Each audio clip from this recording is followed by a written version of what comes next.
and Linkin Park, of course. Thank you. Now, earlier this week, you joined my closet homosexual bosses, Kevin and Bean, on the phone. Yes, I did. And you were talking about... Is it really closet, though? I mean, yeah, I think at this they're point, pretty out.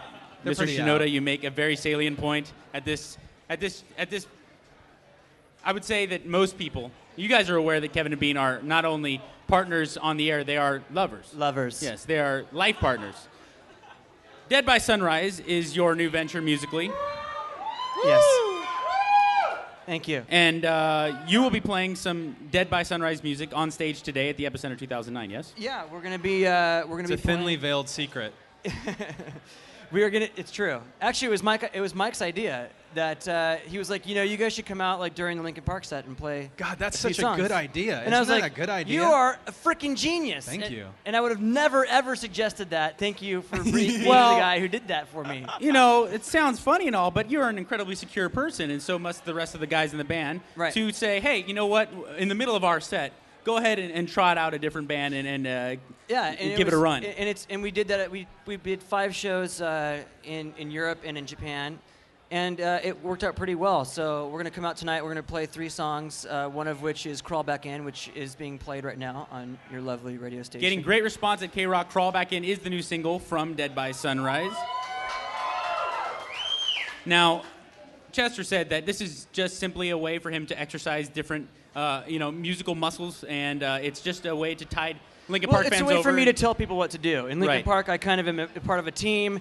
In Dead by Sunrise, I'm kind of like a dictator. Right. Okay. so So it's nice to be in charge. Yeah. But what I want you to know, Mr. Shinoda, What kind of tater are you again? A dictator. Ronnie James Dio said the same thing to Rainbow, and next thing you know, solo career and 2 albums with Black Sabbath, never to return to Rainbow. And I'm saying, watch out, watch out. I think Chester is more like a Gwen Stefani in that sense, in that he'll eventually come back and he's got really nice abs. And he'll bring hot Japanese dancers. Hopefully. That's right. Yeah. And I also have a cologne called Sheep. Yeah. You don't want to know what you the also acronym make you also make or design shoes like Gwen Stefani does, right? I do. Look at that. Well, actually, Yeah. I don't design shoes. I have other people design them, and then I take And credit. then But that's take what credit she for does it. too. It's a great thing to do is always take credit for things you don't do. I've made a career out of it. And as you guys walked out here, fans are going crazy, and you take time to sign autographs, to take pictures.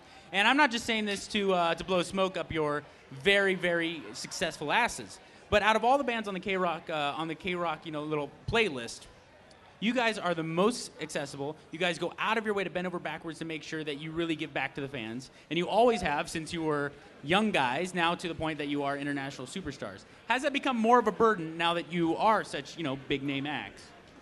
I wouldn't say it's a burden. I mean, most of the people that we meet are actually really cool. But I'd say that there have been like a 0.02% of people who are just like so crazy weird that it makes you hate everybody for a minute. But honestly, all of our fans are great. We have the best fans in the world, hands down. Like Linkin Park fans are the best fans. When you're in a band and you think of the kind of fan base that you want as being in a band, fans that stick by you, that understand your creative motions throughout your career. Our fans are the best, like they love the heavy stuff, they love the poppier stuff, they love everything that we do, the hip hop, everything we do, and they support us 100%. And so when I say that we have the best fans in the world, it's absolutely true. There's no better fan than a Linkin Park fan, and they make what we do even better than sitting around, hanging out by ourselves, making music, which is great.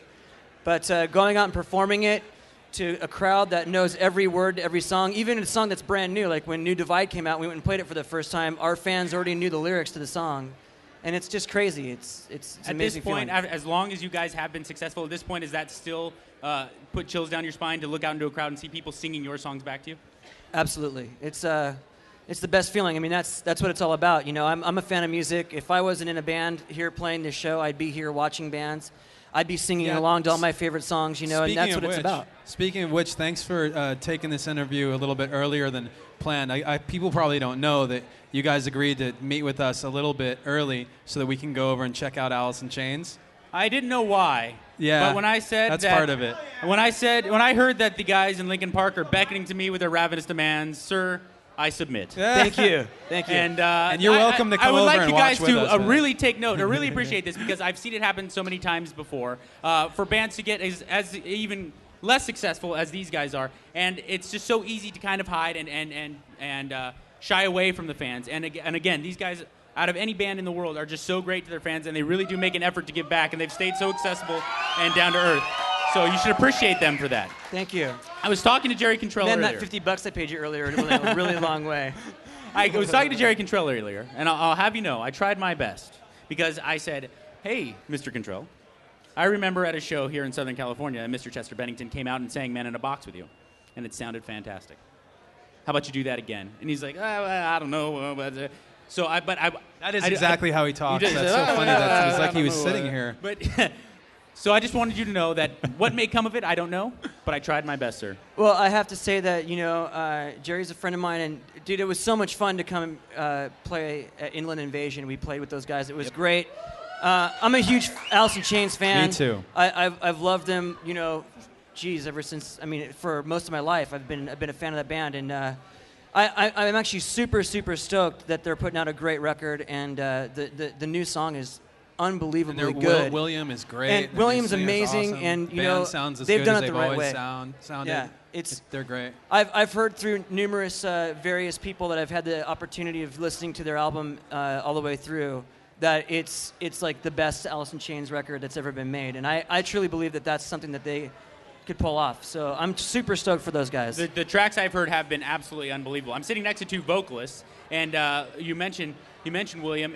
What he has been able to do is truly amazing, in my opinion, and I'd like to know what you guys think, in that he was able to fill a role of a legendary vocalist without trying to do an imitation, but still harmonize with another guy who's known for his vocal harmonies and make it kind of sound seamless and keep the fans happy. Yeah, I'm sure that was part of the, I don't know, I haven't talked to them about it, and I'd love to at some point, but they definitely sound good together. I would love to hear how that, came about, how they kind of started, singing together and everything. But yeah, they do sound good together, and I'm looking forward to listening to them tonight, checking out Tool, checking out, I know Wolf Mother was on just now. Yeah.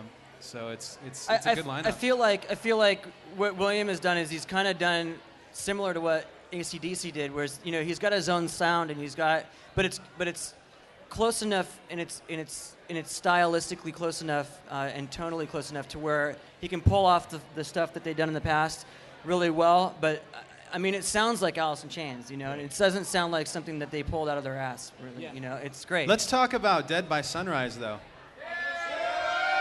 Because that sounds like, what's funny about the Dead by Sunrise, speaking of this Alice in Chains stuff, I've heard from some people, and I feel the same way, that when you hear it, it sounds like Chester, but it also sounds different for some reason. And it's like he's just, it's almost like he's using his voice in a different way. Mike, did you feel that way when you heard it? Or I did. How did you feel? Let me tell you what I thought of it.